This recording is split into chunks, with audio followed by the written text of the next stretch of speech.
Please subscribe my YouTube channel and press the bell icon for all notifications. Hello students, कैसे हैं आप लोग? अच्छे ही होंगे।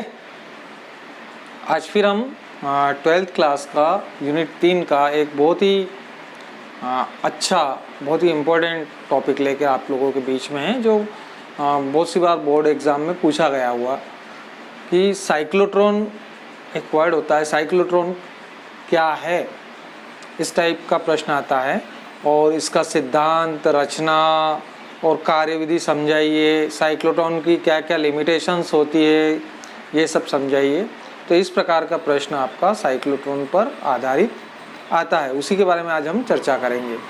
इससे पहले कि मैं पढ़ाना चालू करूं, आपसे वही बात कि यदि आप लोगों ने मेरे चैनल को सब्सक्राइब नहीं करा हो तो प्लीज़ चैनल को सब्सक्राइब कीजिए। आइए देखते हैं साइक्लोट्रॉन क्या है, ये हम बात करते हैं कि साइक्लोट्रॉन क्या है। तो देखिए, साइक्लोट्रॉन एक प्रकार की मशीन है, ऐसे कह सकते हैं हम कि साइक्लोट्रॉन एक प्रकार की मशीन है जो किसी भी आवेशित कण, तो जो स्पेशली हम कहें तो धन आवेशित कण जो होते हैं, धन आवेशित कण या जो आयन होते हैं, उन आयनों को या धन आवेशित कणों को त्वरित करके मतलब उसकी ऊर्जा को बढ़ाकर, या तो कह दें कि उसकी ऊर्जा को खूब बढ़ाया जाए उस मशीन की सहायता से, या उसको बहुत ज़्यादा उच्च वेग पर ले जाया जाए और उच्च वेग हासिल किया जाए।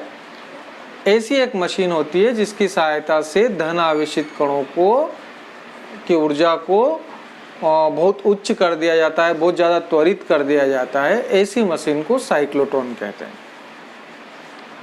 अब आप लोग कहोगे कि भैया इसकी कहाँ ज़रूरत पड़ रही कि धनावेशित कणों को अपन जो है बहुत ज़्यादा ऊर्जा दे दें या उनका वेग बहुत ज़्यादा कर दें, तो क्या यूज़ है इसका, क्यों बनाई गई है ना। तो मैं सबसे पहले यूज़ पे आ जाता हूँ सीधे से, पहले कि आखिर इसकी ज़रूरत क्यों पड़ी। ज़रूरत जहाँ होती है वहीं उपयोग होता है, तो ज़रूरत होगी।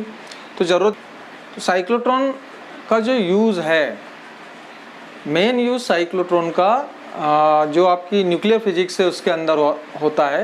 न्यूक्लियर फिजिक्स के अंदर हम जानते हैं कि जो एटम होता है उसके अंदर न्यूक्लियस होता है, नाभिक होता है।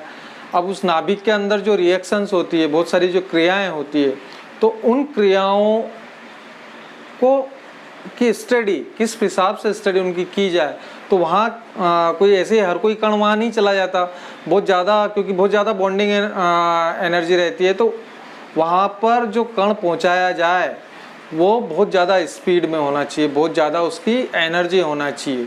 तो वहाँ के लिए ज़रूरत पड़ी कि भैया जो आपके आवेशित पार्टिकल्स हैं उन पार्टिकल को त्वरित किया जाए, उनका वेलोसिटी बहुत ज़्यादा बढ़ाई जाए।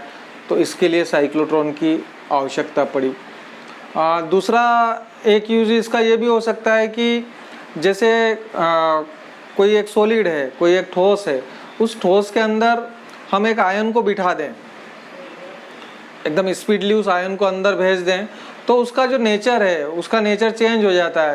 कि पहले जो सॉलिड है, जो ठोस है, तो वो उसकी प्रकृति अलग होगी, वो अलग प्रकार का गुण दे रहा होगा। लेकिन हम किसी दूसरे एक आयन को अंदर स्पीडली करके और अंदर पहुंचा दें, तो वहाँ पर उसका जो ठोस है, उस ठोस की प्रकृति चेंज हो जाएगी। तो जहाँ उसका यूज़ करना हो वहाँ हम उसका यूज़ कर सकते हैं। इसमें भी हो सकता है। फिर जो आपको रेडियो क्षय जो बोलते हैं अपन, डीके जो बोलते हैं, उसके अंदर जो अल्फ़ा बीटा गामा पार्टिकल्स होते हैं, वहाँ भी जो है इसका साइक्लोट्रॉन का यूज़ आता है। ठीक है, तो ये इस टाइप से मेनली इसका जो यूज़ है वो ज़्यादातर तो न्यूक्लियर फिजिक्स के अंदर इसका यूज़ होता है, जहाँ पर कि न्यूक्लियर रिएक्शन का अध्ययन किया जाता है, जहाँ नाभिक की जो अभिक्रियाएँ होती है उन अभिक्रियाओं का अध्ययन किया जाता है, उसके लिए जो है साइक्लोट्रॉन का उपयोग किया जाता है। तो चलिए, मैंने आपको साइक्लोट्रॉन क्या होता है, साइक्लोट्रॉन का उपयोग क्यों किया जाता है, या कहाँ इसका उपयोग किया जाता है, ये चीज़ें तो बता दी। इसके साथ ही साथ एक चीज़ और आप देख लें कि साइक्लोट्रॉन किस प्रिंसिपल पर काम करता है, किस सिद्धांत पर काम करता है साइक्लोट्रॉन। तो साइक्लोट्रॉन जो है बेसिकली जब एक आवेशित कण को एक समान चुंबकीय क्षेत्र के अंदर अपन ले जाते हैं और साथ ही साथ उसके ऊपर विद्युत क्षेत्र भी आरोपित किया जाता है। जब चुंबकीय क्षेत्र भी होता है और विद्युत क्षेत्र भी होता है, दोनों जो है फील्ड उसके ऊपर काम करते हैं और उसकी वजह से वो वृत्ताकार मार्ग में गति करते हुए और जो है एनर्जी को प्राप्त करता है, उच्च ऊर्जा को प्राप्त करता है, उच्च वेग को प्राप्त करता है, क्योंकि वो हर बार जब उसके अंदर जाता है तो उसका जो रेडियस है वो बढ़ता जाता है और बढ़ती हुई रेडियस के साथ साथ उसकी वेलोसिटी या उसकी चाल जो है वो लगातार बढ़ती जाती है। तो बेसिक प्रिंसिपल साइक्लोट्रॉन का यही है कि एक समान जो है चुंबकीय क्षेत्र में होना चाहिए। और चुंबकीय क्षेत्र अभी मैं बताऊँगा, पूरा समझाऊँगा आपको कि चुंबकीय क्षेत्र के लंबवत यदि आवेशित कण मोशन कर रहा है तो विद्युत क्षेत्र उसको लगातार त्वरित करता जाएगा और एक रेडियस बनेगी, एक त्रिज्या उसकी बढ़ती जाएगी और बढ़ती हुई त्रिज्या के साथ साथ जो है उसकी चाल भी बढ़ जाएगी। तो ये आपका इसका सिद्धांत है जहाँ पर दोनों क्षेत्रों का उपयोग किया जाता है। तो अगला पॉइंट अपन जो लेते हैं वो पॉइंट है इसमें दो, देखो मैंने आपको साइक्लोट्रॉन किसको कहते हैं ये समझा दिया है, साइक्लोट्रॉन के यूज़ कहाँ आते हैं वो चीज़ मैंने बता दी है।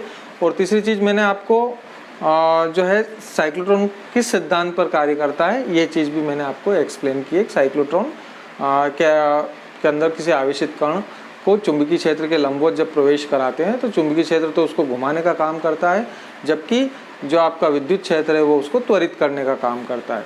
चौथा पॉइंट आता है इसकी संरचना।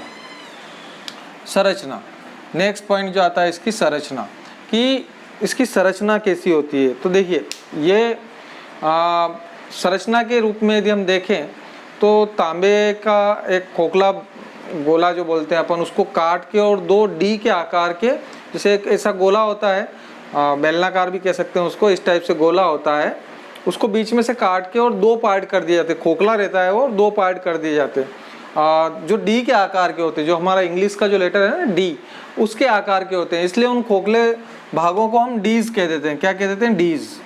इनका डीज, जैसे ये वाला एक पार्ट ये डी और एक पार्ट ये डी, ये दोनों क्या होगा? डीज। ये खोखले गोले हैं, खोखले गोले को काट दिया, कॉपर का खोखला गोला उसको काट दिया गया है, तो ये डीज, दो डीज लेते हैं हम। इन दोनों डीज के साथ में यहाँ से विद्युत क्षेत्र आरोपित करते हैं। विद्युत क्षेत्र आरोपित करते हैं मतलब यहाँ से कनेक्शन कर दिया, कनेक्शन करके और यहाँ से हमने जोड़ दिया। यहाँ बहुत ज़्यादा वोल्टेज हम इसको बाहर से दे देते हैं, लगभग 10,000 वोल्ट के आसपास हम देते हैं। 10,000 वोल्ट, 10,000 वोल्ट इस पे जब आप देते हो तो 10,000 वोल्ट दोगे और बहुत ज़्यादा फ्रीक्वेंसी वाला इसमें जो है करंट लिया जाता है, एसी करंट लिया जाता है, जिसकी फ्रीक्वेंसी लगभग 1 लाख हर्ट्ज के बराबर होती है। मतलब 1 सेकंड के अंदर वो टर्न होती है, 1 लाख बार इधर जाती है, 1 लाख बार इधर आती है, 1 लाख बार प्लस, 1 लाख बार माइनस। एसी की जब हम बात करते हैं तो थोड़ा सा कॉन्सेप्टल इसको बात करते हैं, तो ये प्लस माइनस है, तो ये बार बार plus minus plus minus plus minus, तो बहुत जल्दी प्लस माइनस ये डीज के यहाँ पर प्लस होगा, फिर यहाँ माइनस होगा, minus plus plus minus plus minus. तो ये 2 लित्र की भांति इसका उपयोग यहाँ पर किया जाता है। जो बाहर से एसी सोर्स जोड़ा जाता है उसको ऑसिलेटर की भांति हम इसका यूज़ करते हैं। और ये बार बार प्लस माइनस बहुत ज़्यादा हाई फ्रीक्वेंसी होने से जो है बहुत जल्दी ये होता है। लगभग मैं बता रहा हूँ आपको, लगभग 1 सेकंड के अंदर 1 लाख बार प्लस, 1 लाख बार माइनस, 1 लाख बार प्लस, 1 लाख बार माइनस, इस प्रकार से ये बार बार प्लस माइनस होता रहता है और बहुत ज़्यादा वोल्टेज इसके ऊपर बाहर से आरोपित किया जाता है। 10,000 वोल्ट के आसपास इस पर आरोपित किया जाता है। तो डीज होती है, डीज खोखला जो गोला होता है उसको काट दिया जाता है, काट के और कॉपर का खोखला गोला लेकर थोड़ा सा गैप बीच में रखा जाता है और इस प्रकार से उन डीज को जो है बाहर से एसी सोर्स के द्वारा उसको जोड़ दिया जाता है, उसे जो कि एक ऑसिलेटर की तरह व्यवहार करता है। तो ये तो आपका डीज वाली बात। अब इसके साइड में अब ये जो डीज आपको दिख रही है, ये डीज यहाँ 2 डायमेंशनल है, 2 डायमेंशनल है तो हम इसको इस टाइप से बता नहीं सकते, लेकिन वास्तव में जैसे ये इस टाइप से डीज है। एक आप थोड़ी देर के लिए मान लें कि मान लीजिए मेरा हाथ जो है ये एक डी है, एक डी ये है और इसके बीच में ये गैप है, आपको दिख रहा है ये इस टाइप से गैप है। तो इसके ऊपर यहाँ पर तो आपने जोड़ दिया, इस तरफ तो आपने क्या जोड़ दिया? विद्युत क्षेत्र जोड़ दिया। विद्युत क्षेत्र जोड़ दिया दोनों के बीच में, इस प्रकार से एक तरफ प्लस है, एक तरफ माइनस है, ठीक है। और इसके ऊपर यहाँ पर और यहाँ पर दोनों जगह अपन क्या करते हैं? मैग्नेट्स रख देते हैं, पावरफुल मैग्नेट्स रख देते हैं। एक नीचे की तरफ मान लीजिए N ध्रुव उसका, ऊपर की तरफ S ध्रुव। तो जो चुंबकीय क्षेत्र होगा, देखिए आप डीज की बात अगर मैं करूं तो मान लीजिए ये आपका बीच वाला ये डीज है, ये डी है, तो इसके ऊपर यहाँ पर आपका एस ध्रुव है, यहाँ पर एन ध्रुव है, तो नीचे से जो मैग्नेटिक लाइंस आएगी वो ऊपर की तरफ आएगी एन से एस की तरफ। तो जो मैग्नेटिक फील्ड है, चुंबकीय क्षेत्र है, वो ऐसे रहेगा, जबकि डीज के लंबवत चुंबकीय क्षेत्र रहेगा। ये बात ध्यान रखना आप, डीज ऐसे पड़ी हुई है और चुंबक एक यहाँ है और एक यहाँ है, तो चुंबकीय बल रेखा इसके लंबवत अंदर निकलेगी। ये बात क्लियर होना चाहिए। दूसरा, यहाँ पर आपने विद्युत क्षेत्र लगा रखा है, इससे जोड़ रखा है तार से, तो यहाँ विद्युत क्षेत्र है, ठीक है। तो विद्युत क्षेत्र इस तरफ जाएगा और चुंबकीय क्षेत्र इस तरफ जाएगा, मतलब ये दोनों लंबवत होगा। तो ये आपको क्लियर यहाँ पे 2 डायमेंशनल में हम नहीं बता पाते, लेकिन ये जो डीज है, इस डीज के ऊपर नीचे इस प्रकार से एन और एस हैं। और बिल्कुल जैसे आप एक डिब्बा ले लें ऐसे ऐसे गोल, और बीच में एक ये एन है, ये एस है, और इसके बीच में यहाँ डीज पड़ी हुई है, यूँ समझे आप, इसके बीच में डीज पड़ी हुई है। अब यहाँ पर आप बात करेंगे कि इनका क्या काम है, क्या काम नहीं है, तो वो अपन आएंगे क्रियाविधि के अंदर, कि क्रियाविधि जो है इसका नेक्स्ट टाइप जो आपका मैकेनिज्म क्या होगी, इसकी कार्यविधि क्या होगी और किस हिसाब से ये वर्क करेगा, इसके ऊपर आऊँगा। तो ये जो आपकी डीज है, इस डीज के बीच में हम क्या करते हैं कि यहाँ पर जो गैप है, इस गैप के अंदर हम एक सोर्स लगा देते हैं, जिससे कोई भी एक सोर्स हमेशा ले लेते हैं, जिससे हम धनायन प्राप्त कर सकते हैं, या यूँ कहें कि धन आवेशित कण हम प्राप्त कर सकते हैं। तो मान लिया किसी टाइम के ऊपर हमने यहाँ पे ड्यूटेरियम वगैरह जो भी रखा और उसके ऊपर बमबारी कराई, बमबारी कराने से उसके अंदर से प्रोटॉन्स निकल गया, या जो भी धन आवेशित कण है वो यहाँ से निकले। वो जो धन आवेशित कण है उसका द्रव्यमान स्मॉल एम है। ये हमने मान लिया कि जो कण निकल रहा है उसका द्रव्यमान कितना स्मॉल एम है, और उस पर आवेश जो है वो प्लस क्यू है। ये हम मान लेते हैं, मानना किसी क्षण स्मॉल एम द्रव्यमान तथा क्यू आवेश वाला धनायन यहाँ सोर्स से उत्पन्न हो रहा है, प्लस क्यू आवेश वाला उत्पन्न हो रहा है। अब जैसे ये उत्पन्न हुआ, ध्यान देना, अब यहाँ से आपकी क्रियाविधि स्टार्ट होती है कि जैसे ये उत्पन्न हुआ उस समय हमने मान लिया कि जो आपका D2 है एट ए टाइम जब ये प्रोड्यूस हुआ है ना, यहाँ से जैसे धनायन प्रोड्यूस हुआ उस समय जो D2 है, क्योंकि ये तो प्लस माइनस हो रहा है, ऑसिलेशन हो रहा है इसके अंदर, कभी ये प्लस हो जाता है कभी माइनस हो जाता है, ऐसे कैसे ये भी कभी प्लस ये माइनस, अगर ये प्लस है तो ये उस समय माइनस होगा, और ये अगर प्लस है तो ये उस समय माइनस होगा। ऑसिलेशन होता है AC के रूप में, लगातार चेंज होता रहता है प्लस माइनस। तो हमने मान लिया कि जिस समय यहाँ पर प्लस क्यू आवेश उत्पन्न हुआ या ये जो आयन उत्पन्न हुआ उस समय D2 ऋणात्मक विभव पे था, एट ए टाइम D2 काय पे था, ऋणात्मक विभव पे था। तो प्लस क्यू जो आवेश है ये कहाँ पे भागेगा, किधर जाएगा, ये प्लस क्यू माइनस की तरफ जाएगा, है ना, माइनस की तरफ जाएगा। तो यहाँ से स्टार्ट हुआ और ये यहाँ से चला ऐसे माइनस की तरफ, यहाँ तक गया ये, है ना, क्योंकि ये प्लस है, सॉरी ये माइनस है D2, तो प्लस क्यू दौड़ता हुआ कहाँ गया, यहाँ। जैसे ये अंदर जाता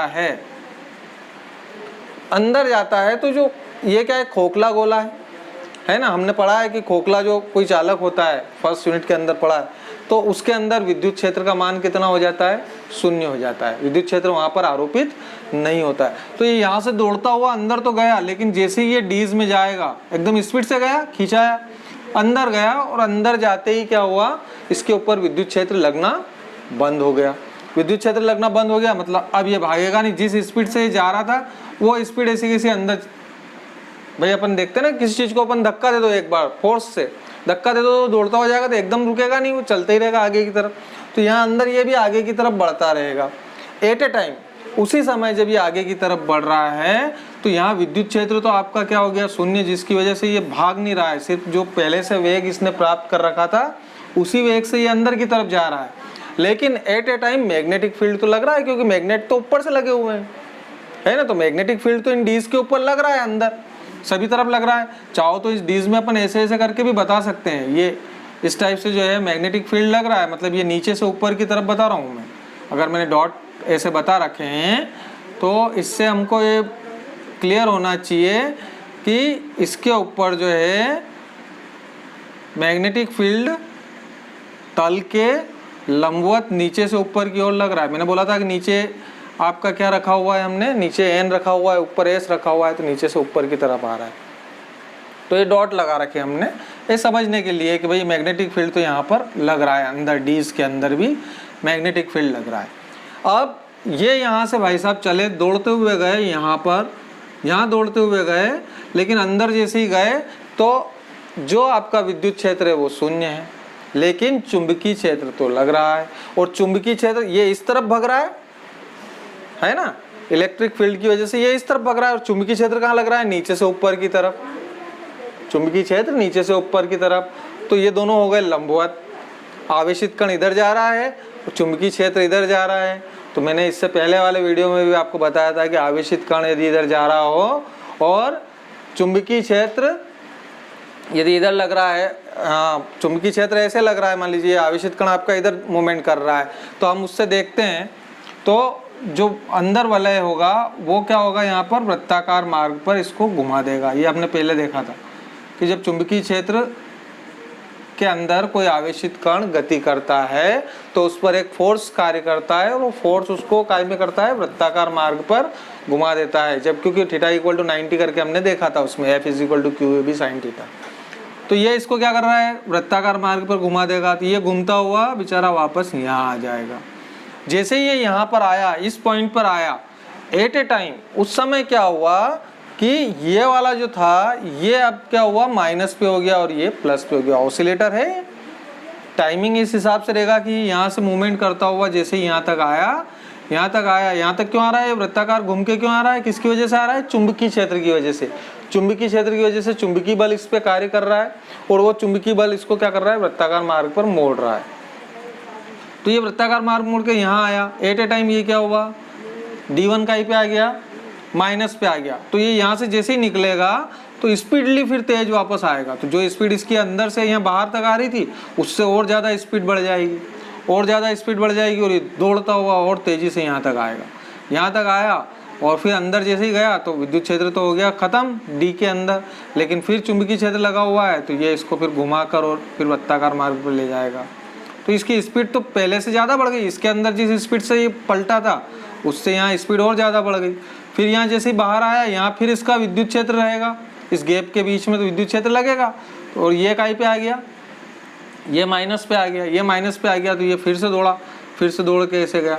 इस प्रकार से ये लगातार मूवमेंट करता रहेगा और इसकी रेडियस बढ़ती रहेगी इस टाइप से हैं। और लास्ट टाइम पे जब इसको रेडियस इसको जगह नहीं मिलेगी रेडियस की, तो यहाँ पर एक विक्षेपक प्लेट लगा देंगे हम, एक यहाँ पर डिफ्लेक्शन प्लेट लगा देंगे। डिफ्लेक्शन प्लेट जो एक फोर्स टाइप रहता है वो इस कण को क्या करता है, रास्ता बता देता है यहाँ से कि भैया तू इधर निकल जा। और ये स्पीडली, जितनी स्पीड से ये घूमता हुआ अंदर जाएगा, ये स्पीडली अपने टारगेट पे पहुँच जाता है। जहाँ आपका टारगेट है, जहाँ इसको पहुँचाना है, वहाँ ये कण वहाँ पहुँच जाता है। तो ये इसकी मैकेनिज्म है, इसकी क्रियाविधि है पूरी, कि किस हिसाब से जो साइक्लोट्रॉन के अंदर जो धन आवेशित कण है वो कैसे मूवमेंट करता है। तो बता दिया मैंने आपको कि जो दोनों डीज के बीच में जो गैप होगी, ये जो गैप है दोनों डीज के बीच में, यहाँ पर आपका इलेक्ट्रिक फील्ड कार्य करेगा, इलेक्ट्रिक फील्ड कार्य करेगा और इलेक्ट्रिक फील्ड उसको त्वरित करेगा, उसको एक्सेलरेट करेगा, उसको तेजी से वेग प्रदान करेगा। जबकि जो जैसे ये डीज के अंदर गए, डीज के अंदर जैसे ही जाएंगे तो वहाँ पर इलेक्ट्रिक फील्ड आपका जीरो हो जाएगा। क्यों जीरो हो जाएगा, हमने फर्स्ट यूनिट में पढ़ा था कि कोई खोखला अगर चालक है तो उसके अंदर विद्युत क्षेत्र का मान कितना होता है, शून्य होता है। तो यहाँ पर तो विद्युत क्षेत्र तो शून्य हो जाएगा, लेकिन ऊपर नीचे जो हमने मैग्नेट्स रखी हुई है उस मशीन के अंदर, जो मैग्नेटिक फील्ड लग रही है, तो मैग्नेटिक फील्ड की वजह से ये जो है वृत्ताकार मार्ग में घूम जाएगा और वृत्ताकार मार्ग में घूमकर और इस तरफ वापस आएगा। जैसे ही बाहर आया तो फिर बाहर आया तो यहाँ पे क्या हुआ, इलेक्ट्रिक फील्ड हुआ, इलेक्ट्रिक फील्ड हुआ तो इलेक्ट्रिक फील्ड फिर दौड़ा देगा उसको, फिर त्वरित कर देगा, उसकी स्पीड को और बढ़ा देगा। बढ़ी हुई स्पीड से वो इधर आएगा, फिर अंदर घुसेगा, फिर बाहर जाएगा। तो लगातार जो D1 और D2 के बीच जो गैप है, उस गैप में इलेक्ट्रिक फील्ड की वजह से उसका वेग बढ़ता जाएगा और वो डीज के अंदर जाएगा, जहां मैग्नेटिक फील्ड की वजह से वह आवश्यक अभिकेंद्री बल प्राप्त कर लेगा और वृत्ताकार मार्ग में घूमेगा वृत्ताकार मार्ग में घूमते हुए, और इस टाइप से वो बढ़ी हुई रेडियस के साथ लगातार रेडियस उसकी बढ़ती जाएगी, त्रिज्या बढ़ती जाएगी, यहाँ से फिर यहाँ से फिर यहाँ से, तो लगातार त्रिज्या बढ़ती जाएगी, और जितनी त्रिज्या उसकी बढ़ती जाएगी उतनी ज़्यादा वेग उसको प्राप्त होगा, उतनी ज़्यादा ऊर्जा उसको, काइनेटिक एनर्जी उसको मिलेगी। यहाँ पे v बढ़ेगा तो निश्चित रूप से काइनेटिक एनर्जी बढ़ेगी, और ज़्यादा ऊर्जा के साथ में वो लास्ट में हम एक खिड़की रखते हैं उसके अंदर, जहाँ उसका रेडियस ख़त्म हो जाता है उस जगह हम एक खिड़की रखेंगे, और वहाँ पर विक्षेपक प्लेट द्वारा उसको अपने टारगेट की तरफ भेज दिया जाएगा। तो ये तो आपकी पूरी क्रियाविधि हो गई। अब इसके अंदर आप मैकेनिकली तो हम बता दिया कि इस टाइप से होता है, लेकिन अब अंदर देखो आपके कैसे रेडियस पे कैसे रेडियस इसकी बढ़ेगी। तो देखिए अंदर जो आपका फोर्स कार्य कर रहा है, तो फोर्स कौन सा कार्य कर रहा है, हाँ डी के अंदर force F is equal to हम जानते हैं QVB साइन थीटा है ना। अब जो हमने देखा था अभी इससे पहले वाले में कि जो आपका एक आवेशित कण है वो किसी अगर चुंबकीय क्षेत्र में गति करता है तो उसके ऊपर ये बल लगता है, जिसको हम लॉरेंज बल भी बोलते थे, F is equal to QVB sine theta है ना। अब यहाँ पर देखिए चुंबकीय क्षेत्र लंबवत है, जिधर आवेशित कण मूवमेंट कर रहा है उसके लंबवत है चुंबकीय क्षेत्र, तो थीटा इज इक्वल टू मतलब कि V और B का जो है वो कितना है 90 डिग्री है, 90 डिग्री है, तो F इज इक्वल टू कितना हो गया QVB हो गया, F इज इक्वल टू क्या हो गया QVB हो गया है ना।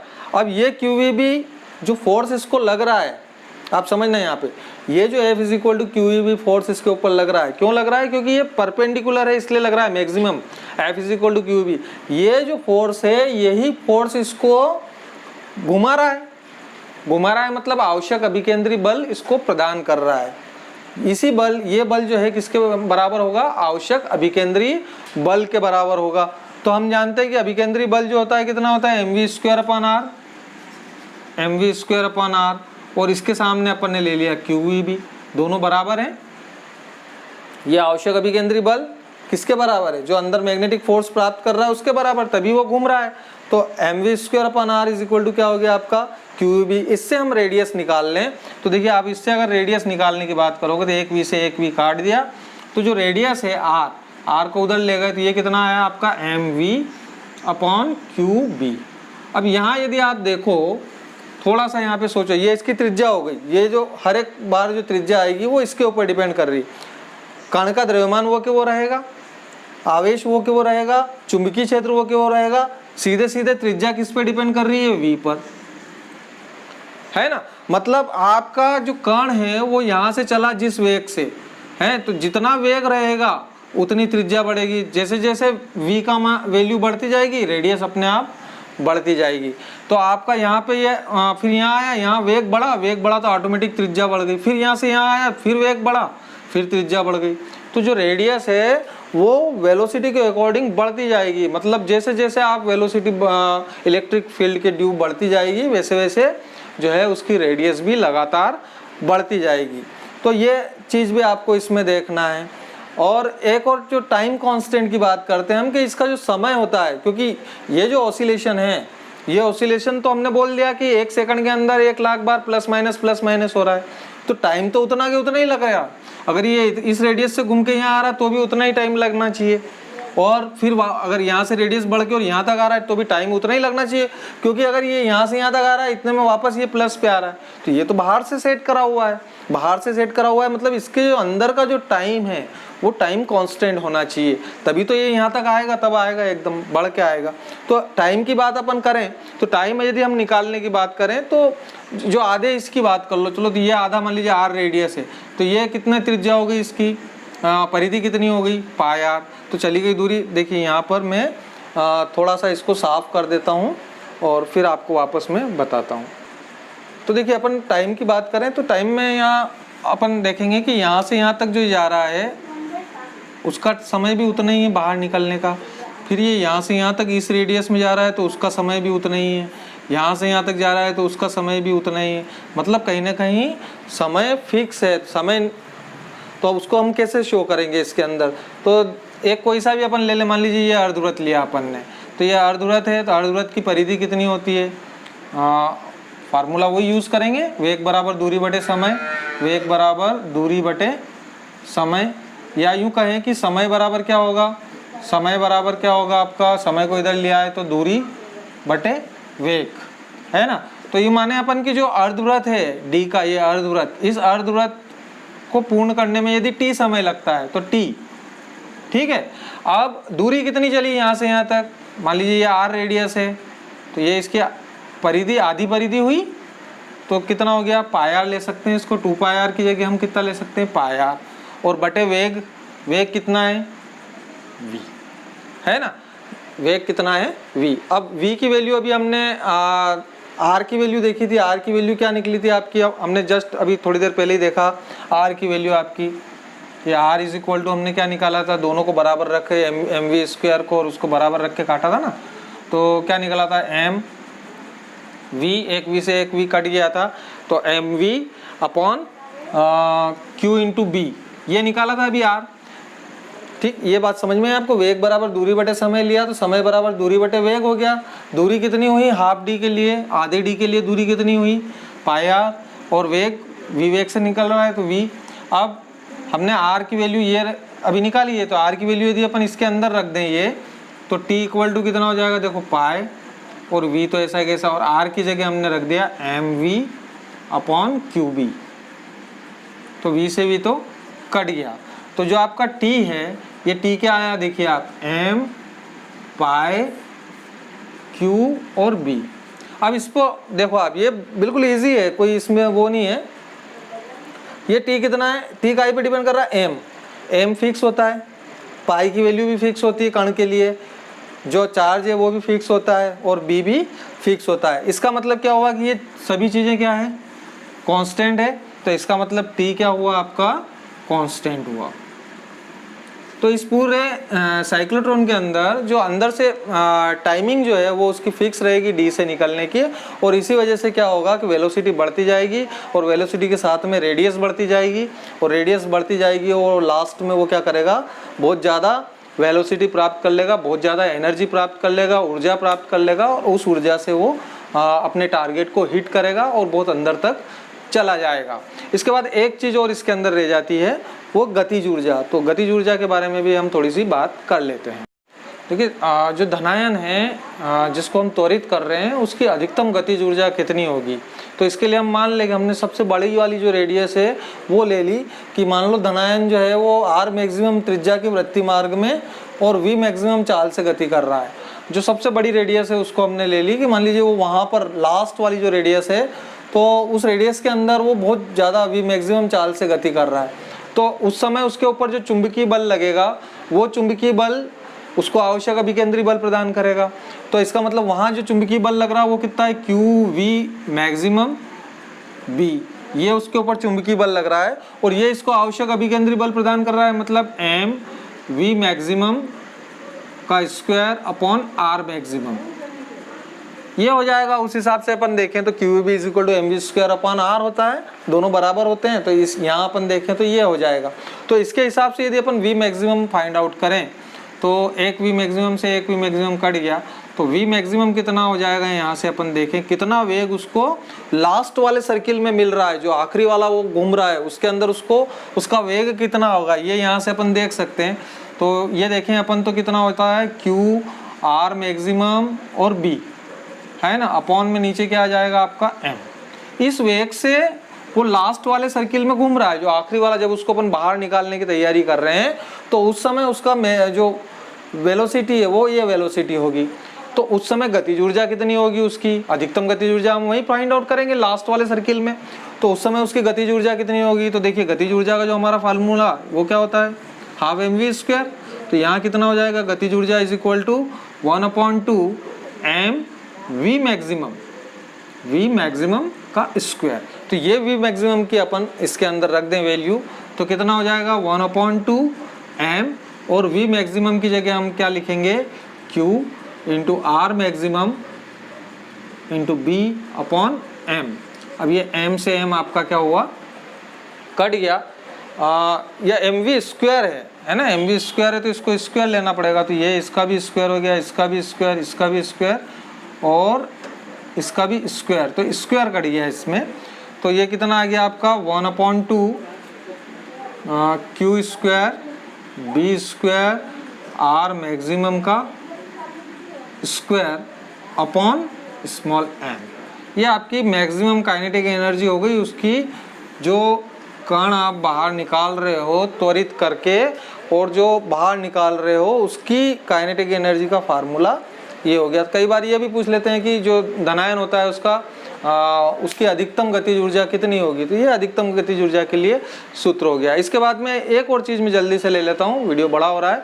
इसकी लिमिटेशंस, सीमाएं, कभी कभी सीमाएं भी पूछ लेते हैं। तो धनायन को त्वरित करने की बात कर रहे हैं हम, तो इसका मतलब इलेक्ट्रॉन को हम त्वरित नहीं कर पाते हैं, एक ऐसा कहा जाता है। साइक्लोट्रॉन की सहायता से जो ऐसे पार्टिकल्स होते हैं जिनके ऊपर कोई आवेश नहीं होता है, अनावेशित कण जैसे न्यूट्रॉन आदि, इनको अपन त्वरित नहीं कर सकते हैं, है ना। और धनायनों की चाल को एक लिमिट तक ही हम बढ़ा सकते हैं, उससे ज़्यादा हम त्वरित नहीं कर पाते, क्योंकि कितना लगाओगे आप उसके अंदर, जितना वोल्टेज आप लगा रहे हो, घुमा रहे हो, तो एक लिमिटेशन तक ही उनकी चाल को आप बढ़ा सकते हो, इससे ज़्यादा और नहीं बढ़ा सकते। तो 3 लिमिटेशन मैंने आपको बताई है कि एक तो इलेक्ट्रॉन्स जो है उसको आप त्वरित नहीं कर पाओगे क्योंकि ऋणावेशित है वो। एक जो न्यूट्रॉन्स वगैरह जैसे ऐसे कण जिनके ऊपर कोई आवेश नहीं होता है, उदासीन होते हैं, उनको भी आप नहीं कर पाओगे। तीसरा, धनावेशित जो कण होते हैं, जो धनायन होते हैं, उन धनायन को भी एक लिमिट तक ही आप त्वरित कर पाओगे, उससे ज़्यादा उसको त्वरित नहीं कर पाओगे। ये तो 2-3 आपकी लिमिटेशंस में आती है। तो हमने साइक्लोट्रॉन पूरा अच्छी तरीके से आपको समझाया है, साइक्लोट्रॉन क्या होता है, कहाँ यूजेस आते हैं, कहाँ उसका जो है सिद्धांत क्या है उसका, है ना। फिर हमने समझाया कि उसकी संरचना क्या है, कैसे काम करता है, उसकी वर्क मैकेनिज्म पूरी समझाइए।